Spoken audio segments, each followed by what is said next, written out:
Hello guys, नमस्कार, नमस्ते. मी आहे रजिता. आज मी बनवणार आहे मिसल पाव रेसिपी. तर त्यासाठी लागणार आहे, तर गाईज आज मी बनवणार आहे मिसल पाव. तर त्यासाठी घेतलेले मी कडधान्य, मोड आलेले कडधान्यामध्ये घेतलेलं आहे लाल चणा आणि मटकी, सफेद चवळी, मसूर आणि हिरवा मूग.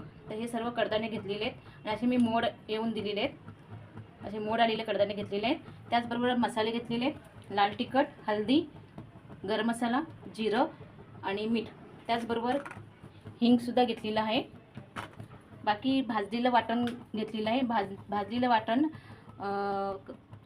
खोबरं, टमाटर आणि कांदा आणि आलं आणि लसूण हे सर्व मी भाजून घेतले. आता त्याला मला वाटायचं आहे. त्याचबरोबर घेतलेलं आहे कांदा, बारीक चिरलेला कांदा, कोथिंबीर, कढीपत्ता आणि इथे मी घेतलेले पाव आणि फरसाण घेतलेलं आहे.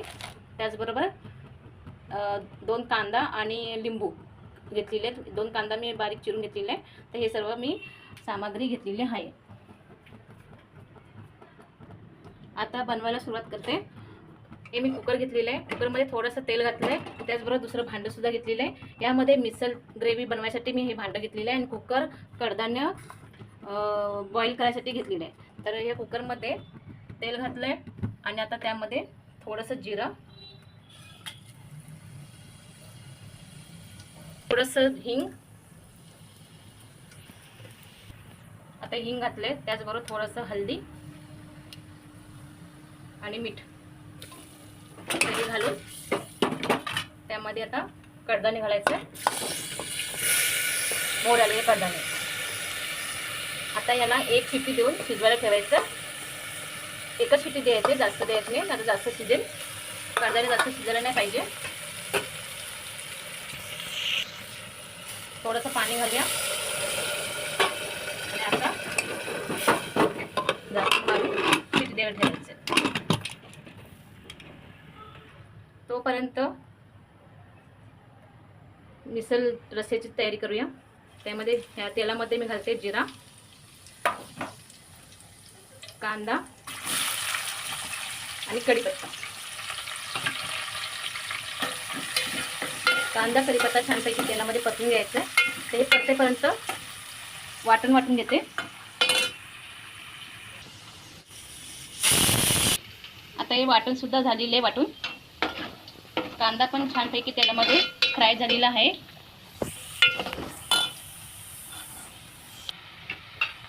आता यामध्ये लाल तिखट मसाला घालायचा आहे.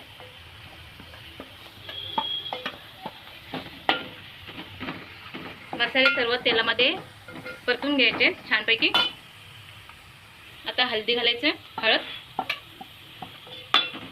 आणि बाकी गरम मसाले आणि मीठ.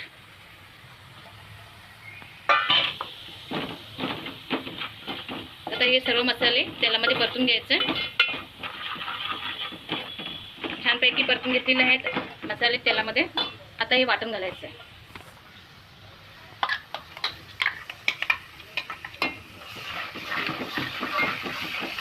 वाटण तेलामध्ये परतून घ्यायचं. वाटण छानपैकी परतून घेतलेलं तेलामध्ये.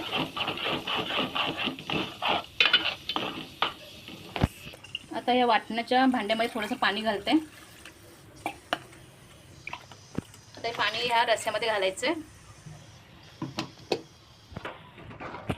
आता या रस्स्याला थोडी उकळ यायला द्यायचे. 5-10 मिनिटं उकळ द्यायला ठेवूया झाकण लावून. रस्स्यामध्ये पाणी घातलं, ते गरम करून मी पाणी घातलं होतं. आता याला झाकण लावून 5-10 मिनिटं ठेवते. आता बघूया रस्स्याला उकळ आलेली आहे की नाही. तर छानपैकी उकळ आलेली आहे.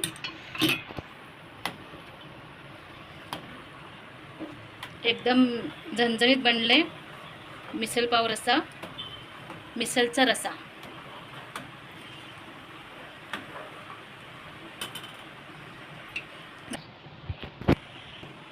आता हे कडधान्य सुद्धा छानपैकी शिजलेले आहे. एक शिटी दिली होती, तर असे हे कडधान्य शिजलेले आहेत. आता हे कडधान्य या रस्स्यामध्ये घालायचं आहे, मिसलच्या रस्स्यामध्ये. एकदम झणझणीत बनलंय मिसलचा रस्सा.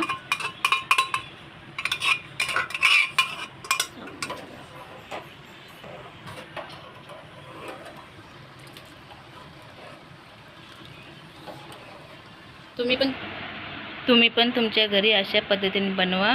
मिसळ पावची मिसळ खूप छान बनते. असं छानपैकी मिसळ झालेलं आहे.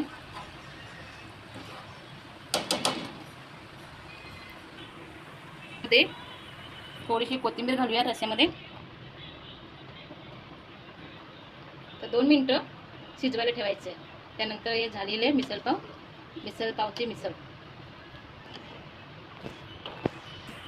आता छानपैकी उकळ आलेली आहे. आता यामध्ये थोडंसं लिंबू पिळते. थोडंसं लिंबूचा रस घालायचं आहे मिसळमध्ये. तर एकदम चटपटीत आणि झणझणीत बनतं मिसळ.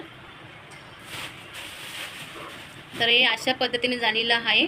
आता हे तुम्हाला मी काढून दाखवते कशी झाली आहे मिसळ पावची मिसळ.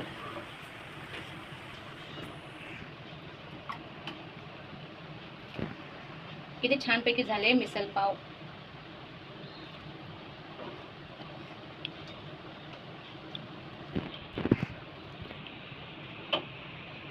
किती छान झाले.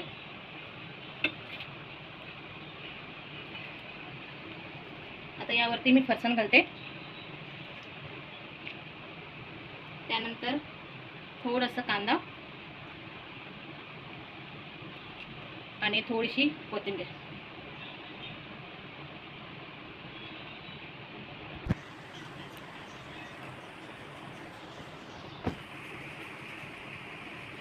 तर ही अशी झालेली आहे मिसळ पाव रेसिपी. तर गाईज तुम्हाला कशी वाटली रेसिपी मिसळ पाव कमेंट करा, लाईक करा, सबस्क्राईब करा. मिळते पुढच्या ब्लॉगमध्ये. तोपर्यंत बाय बाय.